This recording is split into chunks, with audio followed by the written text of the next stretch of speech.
കർത്താവേ, നിന്റെ ഉന്നതമായ നാമത്തിന് സ്വസ്ഥം ചെയ്യുന്നു. കർത്താവേ, നിന്റെ വിശുദ്ധ പൗരോഹിത്യത്തെ മഹത്വപ്പെടുത്തണമേ.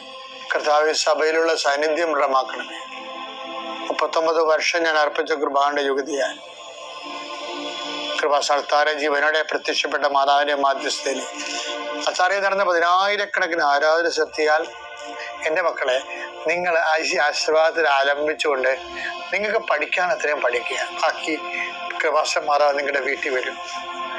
നിങ്ങളുടെ എല്ലാ പോരായ്മകളെ അമ്മ പരിഹരിക്കുന്ന എത്രയോ സാക്ഷ്യങ്ങൾ നമുക്കുണ്ട്. കർത്താവെ, ജീവിത മാർഗം മുട്ടിപ്പോയവരുണ്ട്, വീട് സ്ഥലവും ഇല്ലാത്തവരുണ്ട്, വിവാഹം ഒത്തുവരാത്തവരുണ്ട്, മക്കൾ ദുർനടപ്പിൽ പോയിട്ട് വേദനിക്കുന്നവരുണ്ട്. എല്ലാ മേഖലകളിലും എന്തെല്ലാം വേദന നീ അനുഭവിക്കുന്നുണ്ടോ അവിടെ എല്ലാം ഈ ദിവസം കർത്താവ് നിന്നെ ആശീർവദിക്കട്ടെ. നീ കണ്ടുമുട്ടുന്ന വ്യക്തികളെ കർത്താവ് ആശീർവദിക്കട്ടെ. നീ ഒപ്പിടുന്ന രേഖകളെ കർത്താവ് ആശീർവദിക്കട്ടെ.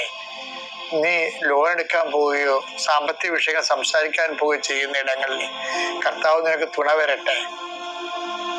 കർത്താവ് ഞങ്ങളുടെ മക്കളെ ഓർത്ത് പ്രാർത്ഥിക്കുന്നു. അവിടെ ക്രിസ്മസ് പരീക്ഷയ്ക്ക് വേണ്ടി മക്കൾ ഒരുങ്ങാൻ പോവുകയാണ് ഈശോയെ. ആത്മാർത്ഥമായി പഠിക്കുന്ന മക്കളുണ്ട് ഈശോയെ. പഠിച്ചിട്ട് കയറാത്ത മക്കളുണ്ട്, പഠിക്കാൻ പറ്റാത്തവരുണ്ട് ഈശോയെ. വീട്ടിലെ സ്ഥിതി കാരണം മനസ്സ് മരവിച്ചിരിക്കുന്ന കുഞ്ഞുങ്ങളുണ്ട്. അവരെല്ലാം ഞാൻ ആശീർവദിക്കുന്നു.